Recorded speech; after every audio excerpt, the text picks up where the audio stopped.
suffering from any mental health issue like depression, anxiety or any other such problem, आप एक ऐसे phase में होते हैं where you feel very alone.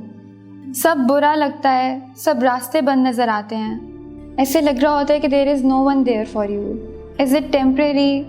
Is it permanent? Or if you are just being emotional?